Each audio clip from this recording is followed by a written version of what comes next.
আমাদের এবারের নিবেদন বিভূতিভূষণ বন্দ্যোপাধ্যায়ের গল্প ভন্ডুল মামার বাড়ি। গল্পটি লেখকের কল্পনাপ্রসূত। বাস্তবের সঙ্গে কোনো মিল থেকে থাকলে তা অনিচ্ছাকৃত ও কাকতালীয়।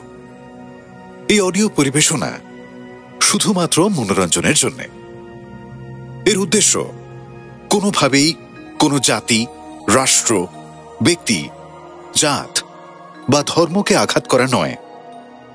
ধূমপান, মদ্যপান, মাদক সেবন স্বাস্থ্যের পক্ষে ক্ষতিকর। একালে শ্রোতাদের কথা মাথায় রেখে গল্পের ভাষাটিকে আমরা কিছুটা সহজ করে নিয়েছি। অডিও পরিবেশনার সুবিধার্থে কোথাও কোথাও সামান্য পরিবর্তনও করা হয়েছে।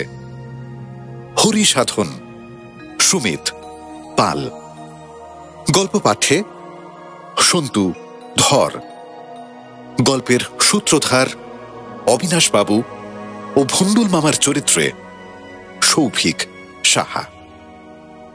শুরু হচ্ছে বিভূতিভূষণ বন্দ্যোপাধ্যায়ের গল্প ভন্ডুল মামার বাড়ি, দ্বিতীয় এবং শেষ পর্ব।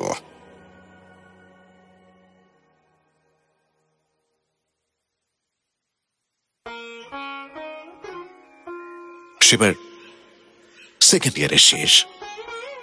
এফএ দেব। কি একটা দরকারে মামার বাড়ি গিয়েছি। বোধ করি মাঘ মাসের শেষ। দুপুরে পুবের ঘরে জানলার ধারে খাটে শুয়ে আছি। বোধহয় একখানা লজিকের বই পড়ছি।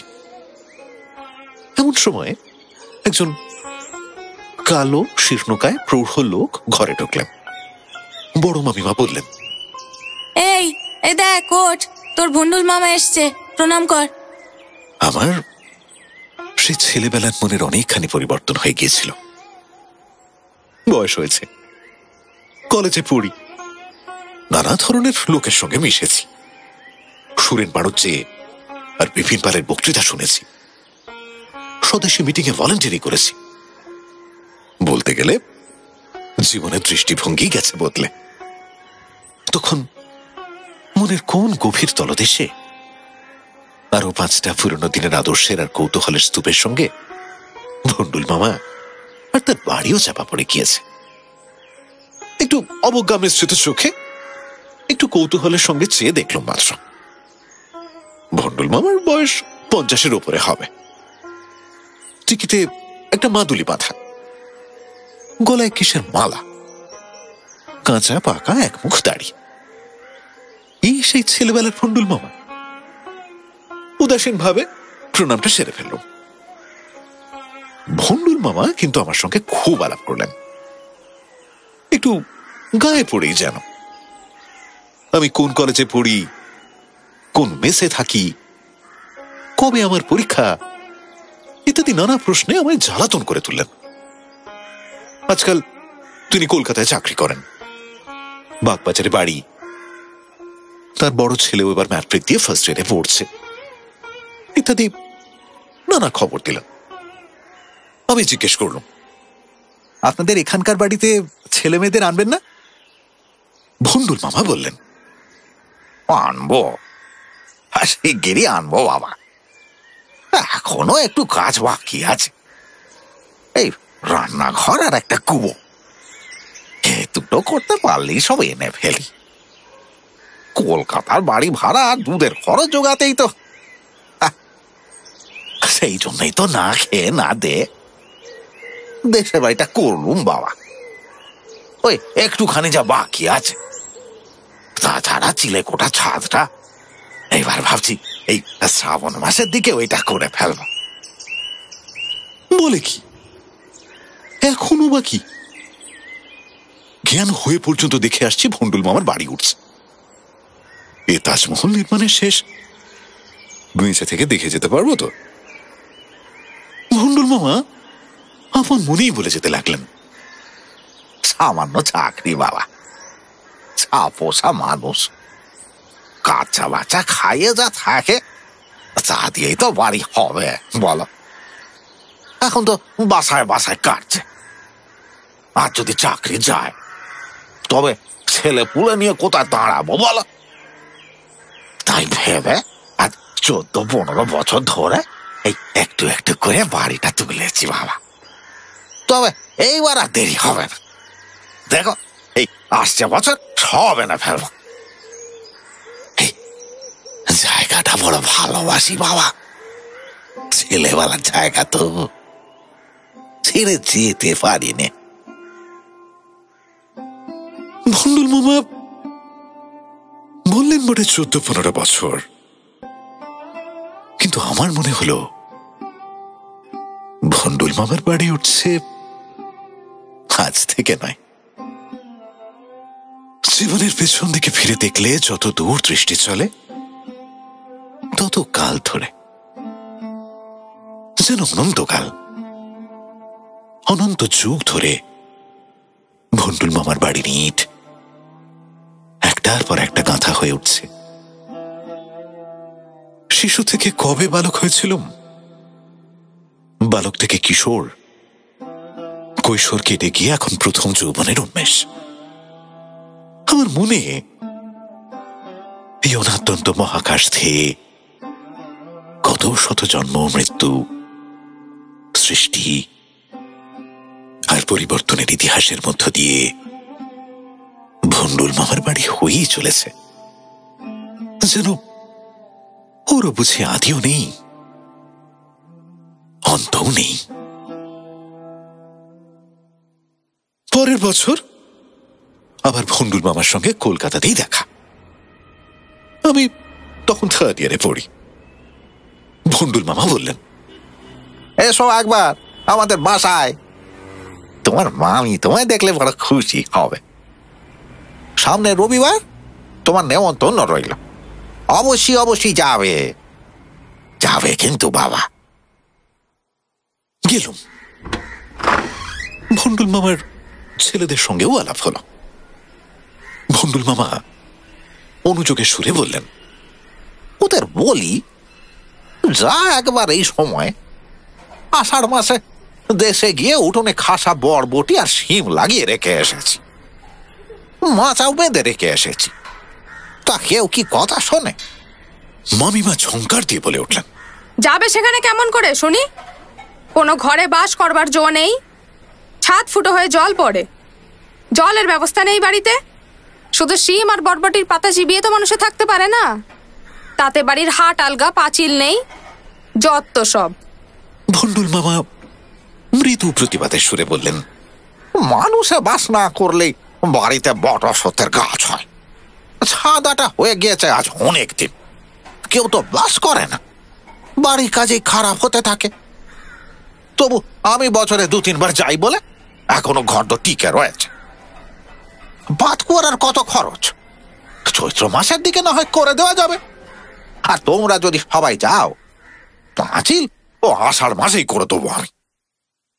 বুঝলাম, পাঁচিল, পাতকুয়ো এখনো বাকি। ভন্ডুল মামার বাড়ি এখনো শেষ হয়নি, এখনো কিছু বাকি আছে, কিন্তু ব্যাপারটা এতদিন ধরে চলছে যে একদিক গড়ে উঠতে গিয়ে আরেকদিকে ভাঙন ধরে পড়ছে। এরপরে মামার বাড়িতে গিয়ে 2-1 বার দেখেছি। ভন্ডুল মামা 2-5 দিনের ছুটি নিয়ে বাড়িতে এসেছেন, এটা সারাচ্ছেন, ওটাতে বেড়া বাঁধছেন, এই গাছটা খুঁড়ছেন, ও গাছটা কাটছেন। ছেলেরা আসতে চায় না কলকাতা ছেড়ে, নিজেকেই আসতে হয়, দেখাশুনো করতে হয় বলে একদিন সলজ্জ কৈফিয়ত দিলেন, পাঁচিল, হ্যাঁ হ্যাঁ, আরে পাঁচিল হয়ে যাবে বাবা। কি বলি, সম্প্রতি একটু টানাটানি যাচ্ছে বাবা, সামনের বর্ষায় ঠিক তুলে ফেলবো। এখন ঘর দৌড় বেঁধেছি সারা জীবন খেটে, ওই আমার বড় সাধের, বড় আদরের জায়গা বাবা। তোরা না থাকিস, আমি গিয়ে থাকি। আমি বললাম, ওখানে থাকেন কেমন করে? সারা গাঁয়ে তো মানুষ নেই, মামার বাড়ির পাড়া তো একেবারে জনশূন্য হয়ে গিয়েছে। কি করি বাবা, ওই বাড়িখানার উপর আমার বড় দমছে। চিরকাল পরের বাসায়, পরের বাড়িতে মানুষের হয়ে ঘরের কষ্ট বড় পেয়েছি, তাই ঠিক করি যে বাড়ি আমি একখানা করবই। ছেলেবেলা থেকে ওই গাই তো কাটিয়েছি বাবা, ওইখানটা ছাড়া আর মন বসে না। চিরকাল ভাবলুম রিটায়ার করে ওইখানে বাস করব। এখন আস্তানা তো চাই বলো, হ্যাঁ? এখন না হয় ছেলে পেলে নিয়ে বাসায় বাসায় ঘুরছি, কিন্তু এর পরে কোথায় দাঁড়াবো? হ্যাঁ, তাই জলাহার করেও সারা জীবনে কিছু কিছু সঞ্চয় করে এই বাড়িখানা করেছিলাম বাবা। তা ওরা তো কেউ এলো না, কি করি বলো? আমি নিজেই থাকি, না থাকলে বাড়িখানা তো থাকবে না। এককালে না এককালে ছেলেদের তো এসে থাকতেই হবে বাবা এ বাড়িতে। হ্যাঁ, নিজের বাড়ি বলে কথা, কলকাতার বাসায় বাসায় তো চিরকাল কাটবে না বলো, হ্যাঁ বাবা, তাই না? তারপরে মামাদের মুখে ভন্ডুল মামার কথা আরো জানা গেল। ভন্ডুল মামা একা বিজন বনের মধ্যে নিজের বাড়িখানায় থাকেন। তার এখনো দৃঢ় বিশ্বাস তার ছেলেরা শেষ পর্যন্ত নাকি ওই বাড়িতে গিয়েই বাস করবে। তিনি এখনো এই জায়গাটা ভাঙছেন, ওটা করছেন, নিজের হাতে দা দিয়ে জঙ্গল সাফ করে বেড়াচ্ছেন। ছেলেদের সঙ্গে বনে না, ওই বাড়ির তরুণী মনান্তর। তার স্ত্রীও ছেলেদের দিকেই। ছেলেরা বাপকে সাহায্যও করে না। ভন্ডুল মামা গায়ে একখানা ছোট মুদির দোকান করেছিলেন। গায়ের লোক নেই তো কিনবে কে? যা দু এক ঘর খদ্দের জুটেছিল ধার নিয়েই দোকান উঠিয়ে দিলে। এখন ভন্ডুল মামা এ গা ও গা বেরিয়ে কোন চাষার বাড়ি থেকে 2 কাঠা চাল, কারোর বাড়ির 5টা বেগুন, এইরকম করে চেয়ে চিনতে বাড়িতে এনে হাঁড়ি চড়িয়ে 2টো ফুটিয়ে খান। তারপর ধীরে ধীরে অনেক বছর কেটে গেল। আমি ক্রমে বিয়ে পাশ করে চাকরিতে ঢুকলাম। মামার বাড়ি আর যাইনি, কারণ সে গ্রাম আর যাবার যোগ্য নেই। মামার বাড়ির পাড়ায় গাঙ্গুলিরা, রায়রা, ভরেরা সব একে একে মরে হেজে গেল। যারা অবশিষ্ট রইল তারা বিদেশে চাকরি করে। ম্যালেরিয়ার ভয়ে কেউ গ্রামের ত্রিসীমানা মারায় না। ও পাড়াতেও তাই জীবন মজুমদারের প্রকাণ্ড দোতলা বাড়ির ছাদ ভেঙে ধুলির সাত হয়ে গিয়েছে। শুধু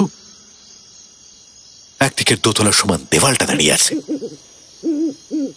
সে পুজোর দালানে ছেলেবেলায় কত উৎসব করেছি, এখন সেখানে বড় বড় জগডুমুরের গাছ। দিনেই বোধহয় বাঘ লুকিয়ে থাকে। বিখ্যাত রায় দেখি মজে গিয়েছে দামে বোঝাই। জল দেখা যায় না। গরু বাছুর কচুরিপাড়ার দামের উপর দিয়ে হেঁটে দিব্যি পার হতে পারে। সন্ধ্যা রাতেই গ্রাম নিশুতি হয়ে যায়। 2 এক ঘর নিরুপায় গৃহস্থ যারা নিতান্ত অর্থাভাবে এখনো পৈতৃক ভিটেতে ম্যালেরিয়া জীর্ণ হাতে সন্ধ্যা দ্বীপ জ্বালাচ্ছে। সন্ধ্যা উত্তীর্ণ হতে না হতেই তারা প্রদীপ নিভিয়ে বিছানা করে শুয়ে পড়ে। তারপর শুধু প্রহরে প্রহরে শ্রীকালের রব আর রাত চড়া পাখির ডানা ঝটাপটি। আমার মামারও গ্রামের ঘর বাড়ি ছেড়ে শহরে বাসা করেছেন। ছোট মামার ছেলের অন্নপ্রাশন উপলক্ষে একবার সেখানে গিয়েছি। ব্রাহ্মণ ভোজনের কিছু আগে একজন শীর্ণকায় বৃদ্ধ একটা পুঁটুলি হাতে করে বাড়িতে ঢুকলেন। পা ধুলো। বগলে একটা ময়লা সাদা কাপড় বসানো বাঁশের মাটির ছাতা। প্রথমটা চিনতে পারিনি, পরে বুঝলাম ভন্ডুল মামা। এত বুড়ো হয়ে পড়েছেন এর মধ্যে। শহরে এসে মামাদের নতুন সভ্য শৌখিন আলাপি বন্ধু বান্ধব জুটেছে। তাদের পোশাক পরিচ্ছদ, ধরনে আর কথাবার্তা সুরে ভন্ডুল মামা কেমন যেন একটু ভয় পেয়ে সংকোচের সঙ্গে নিমন্ত্রিত ভদ্রলোকদের শতরঞ্চের এক কোণে চুপটি করে বসলেন। তিনিও নিমন্ত্রিত হয়ে এসেছিলেন বটে, কিন্তু মামারা তখন শহুরে বন্ধুদের আদর অভ্যর্থনায় মহাব্যস্ত। তার আগমন বিশেষ কেউ লক্ষ্য করেছে বলে মনে হল না। আমি গিয়ে ভন্ডুল মামার কাছে বসলাম। চারিধারে অচেনা মুখের মধ্যে আমায় দেখে ভন্ডুল মামা খুব খুশি হলেন। আমি জিজ্ঞেস করলাম, আপনি কি কলকাতা থেকে আসছেন? ভন্ডুল মামা বললেন, না বাবা, আমি রিটায়ার করেছি, তা বছর 5 হবে। গায়ের বাড়িতেই আছি, ছেলেরা কেউ আসতে চায় না। অন্নপ্রাশন শেষ হয়ে গেল। ভন্ডুল মামা কিন্তু মামার বাড়ি থেকে আর নড়তেই চান না। 4-5 দিন পরে কিছু চাল ডাল আর বাসি সন্দেশ রসগোল্লা নিয়ে দেশে রওনা হলেন। পায়ে দেখি কটক থেকে কিনে আনা বড় মামা সেই পুরনো চটি জুতো জোড়া। আমায় দেখিয়ে বললেন, বাবা এই দেখো, নবীন কটক থেকে এনেছে। দেখে বড় শখ হলো। বয়স হয়েছে তো, কবে মরে যাব। বললুম, তা যাও নবীন, জুতো জোড়াটা পুরনো হলেও এখনো 2-3 মাস চলে যাবে বলা। বাড়িতে একজোড়া রয়েছে, আঙুলে বড় লাগে, তাই খালি পায়ে এই হাঁটাহাঁটি করতে হয় বাবা। তিনি বাড়ির বার হয়ে গেলেন। আমি চেয়ে দেখলাম শীর্ণকায় ভন্ডুল মামা ভারী চাল ডালের মোটের ভারে একটু সামনের দিকে ঝুঁকে চটি জুতোর ফটাং ফটাং শব্দ করতে করতে স্টেশনের পথে চলেছেন। হঠাৎ আমার মনে তার উপরে আমার সেই বাল্যের রহস্যময় স্নেহ আর অনুকম্পার অনুভূতিটুকু কতকাল পরে যেন ফিরে এলো।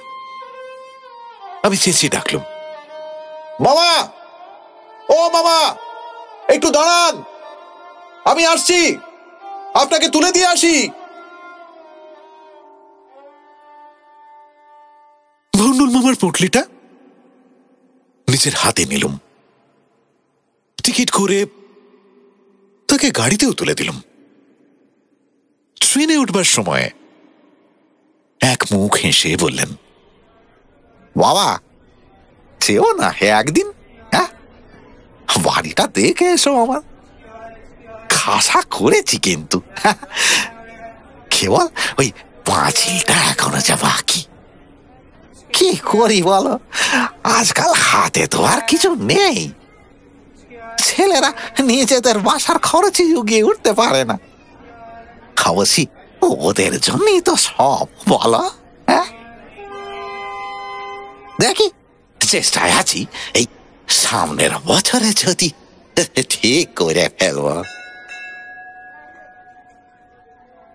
ভন্ডুল মামার সঙ্গে আমার আর দেখা হয়নি, কিন্তু এর মাস কতক পরে তার বড় ছেলে হরিসাধনের সঙ্গে কলকাতায় দেখা হয়েছিল। সে ম্যাকমিলান কোম্পানির বাড়িতে চাকরি করে। জিনের কোট পরে, হাতে বইয়ের আকারের খাবারের কৌটো, মুখে একগাল পান, বউবাজারের ফুটপাথ দিয়ে বেলা 10টার সময় অফিসে যাচ্ছে। আমি ভন্ডুল মামার কথা তুললাম। হরিসাধন বললেন, বাবা দেশের বাড়িতেই আছেন। আমরা বলি আমাদের বাড়িতে এসে থাকুন, তাতে রাজি নন। বুদ্ধি শুদ্ধি তো কিছু ছিল না বাবার, নেইও। ওই জঙ্গলের মধ্যে এক বাড়ি করতে গিয়ে সব নষ্ট করেছেন, নইলে আজ 4-5 হাজার টাকা হাতে জমতো। ওই গায়েই বা যাবে কে? রামও যেমন জঙ্গল তেমনি ম্যালেরিয়া, তাছাড়া লোকজন নেই, অসুখ হলে একটা ডাক্তার নেই। 4-5 হাজার টাকা খরচ হয়ে গেছে ওই বাড়ির পিছনে। বেচতে গেলে এখন ইট কাঠের দরে বিক্রি হবে ভেবেছেন? কে নিতে যাবে? পাগল আপনি। আমি বললুম, হ্যাঁ কথাটা ঠিক বটে, কিন্তু ভেবে দেখো, তোমার বাবা যখন বাড়িটা আরম্ভ করেছিলেন তখন জাজ্জলমান গ্রাম। বাড়িটা তৈরি করতে গিয়ে এত দেরি হয়ে গেল, এর মধ্যে গাঁ হয়ে গেল শ্মশান, লোকজন সব উঠে অন্যত্র চলে গেল, আর সেই সময় তোমাদের বাড়ির গাঁথুনিও শেষ হলো। কার দোষ দেবে বলো? তারপর ভন্ডুল মামার আর কোনো সংবাদ রাখিনি অনেককাল। বছর 3 আগে একবার মেজো মামা চেঞ্জে গিয়েছিলেন দেওঘরে। পুজোর ছুটিতে আমিও সেখানে যাই। তার মুখেই শুনলাম ভন্ডুল মামা সেই শ্রাবণেই মারা গিয়েছেন। অসুখ বিসুখ হয়ে কদিন ঘরের মধ্যেই ছিলেন, কেউ বিশেষ দেখাশোনা করেনি। আর আছেই বা কে গায়ে যে দেখবে? এই অবস্থায় ঘরের মধ্যে মরে পড়েছিলেন। 2-3 দিন পরে সবাই টের পায়। তখন ছেলেদের টেলিগ্রাম করা হয়, ভন্ডুল মামার এখানেই শেষ। এরপর আমি আর কখনো আমার মামার বাড়ির গ্রামে যাইনি, হয়তো আর কোনোদিন যাবও না। বাড়িটাও আর দেখিনি, কিন্তু জ্ঞান হয়ে পর্যন্ত যে বাড়িটা গাঁথা হতে দেখেছি সেটা আমার মনের মধ্যে একটা অদ্ভুত স্থান অধিকার করে আছে। আমার কল্পনার দেশে মামার বাড়ির গ্রামের এক কলা বনের মধ্যে শীতের সন্ধ্যায় ভন্ডুল মামার সেই বাড়িটা কায়াহীন উদ্দেশ্যহীন রূপ নিয়ে মাঝে মাঝে দাঁড়িয়ে থাকে সেই গাছ গজানো উঠোনটাতে।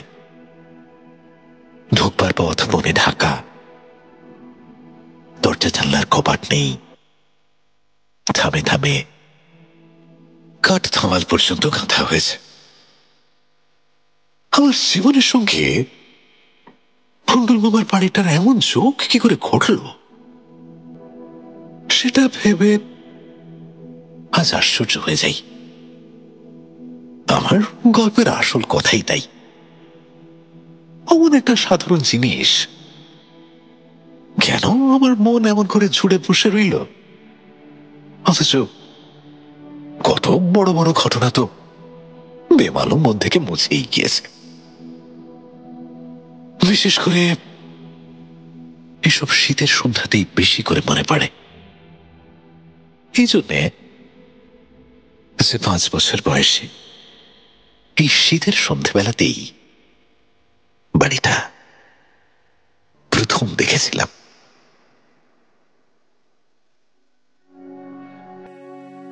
শুনলেন বিভূতিভূষণ বন্দ্যোপাধ্যায়ের গল্প ভন্ডুল মামার বাড়ি, দ্বিতীয় এবং শেষ পর্ব। হরিসাধন, সুমিত পাল। গল্প পাঠে সন্তু ধর। বড় মামি ও দিদিমা অত্রিজা ব্যানার্জি। ভন্ডুল মামার স্ত্রী তৃষা পাল। শব্দগ্রহণ সুরজিৎ গাঙ্গুলি। আবহ ও শব্দ নিয়ন্ত্রণ অরিজিৎ পাল।